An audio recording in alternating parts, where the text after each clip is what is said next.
Eala walked away from the court that day with her head down and her heart heavy. No words, no explanation. Just a quiet that made the entire tennis world stop and wonder. Everyone had a theory, but nobody had the truth.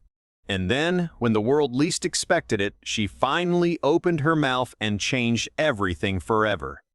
It all began right after the match ended in Berlin. The stadium, which had been roaring with the echoes of powerful serves and desperate rallies, fell into a strange, anticipatory hum. The crowd was still buzzing, but the energy had shifted from excitement to curiosity. Cameras were flashing frantically, and reporters were already shouting questions, trying to capture every fragment of emotion. Eala walked off the court quietly, her head down, her steps measured. She wasn't reacting the way fans usually expect from rising stars.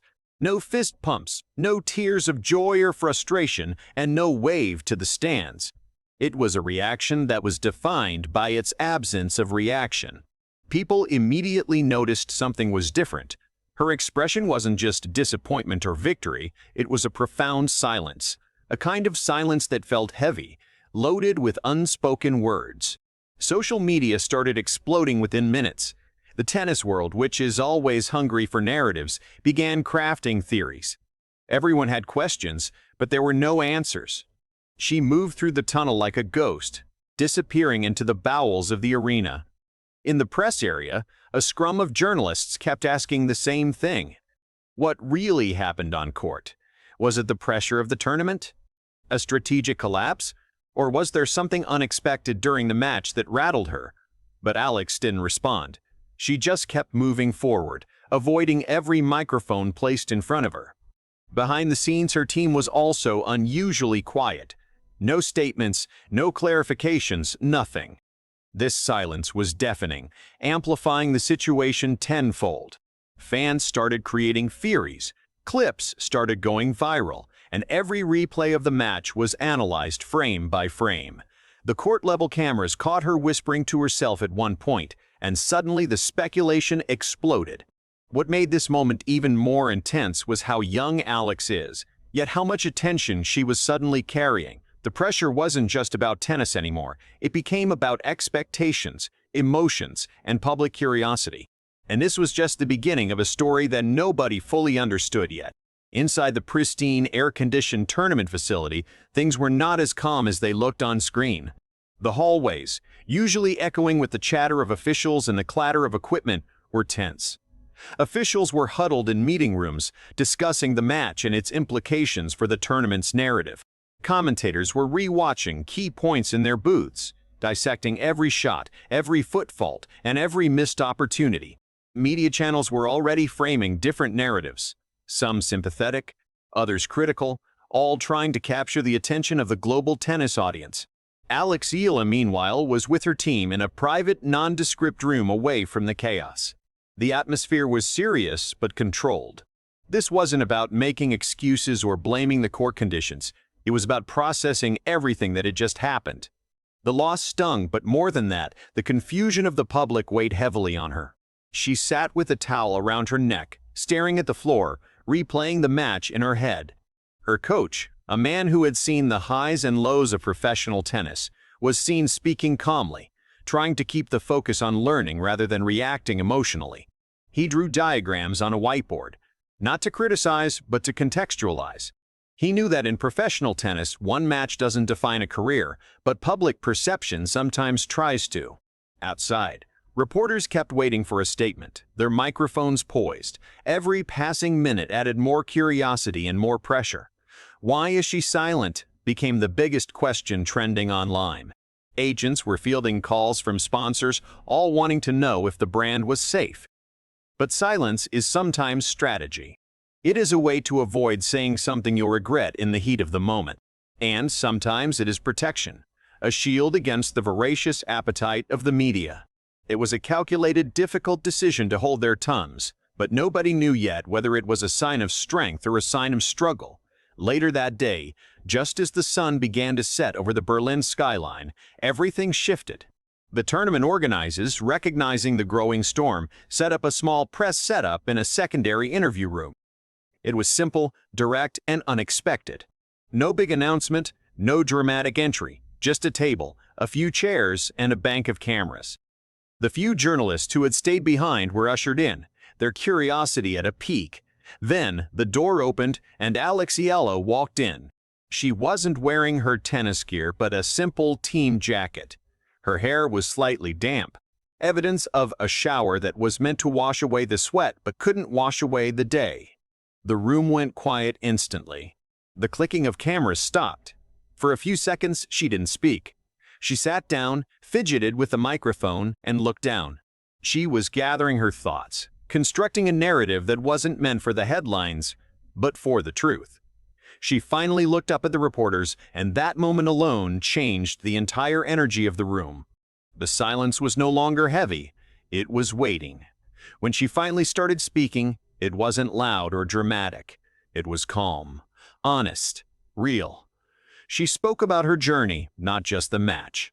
She acknowledged the disappointment of losing, but quickly pivoted to the bigger picture. She didn't talk about excuses. She talked about experience, about learning. She explained how certain matches are not just physical battles but mental ones too. She detailed how moments on court can feel very different from how they look on screen, describing the internal turmoil of trying to solve a puzzle while the whole world watches.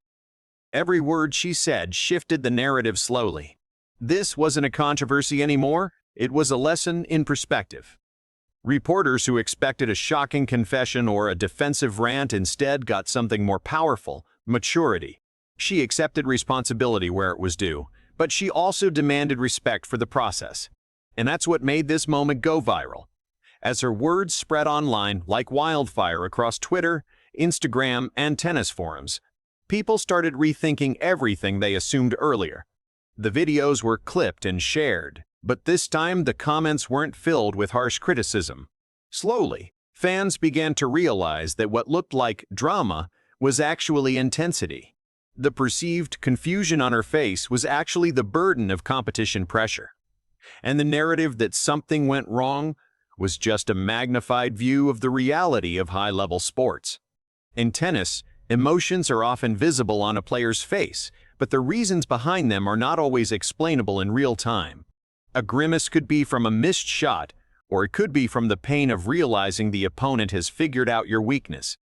Young athletes especially go through moments where the world watches, but only they truly feel the weight of it. Analysts started breaking down her performance differently.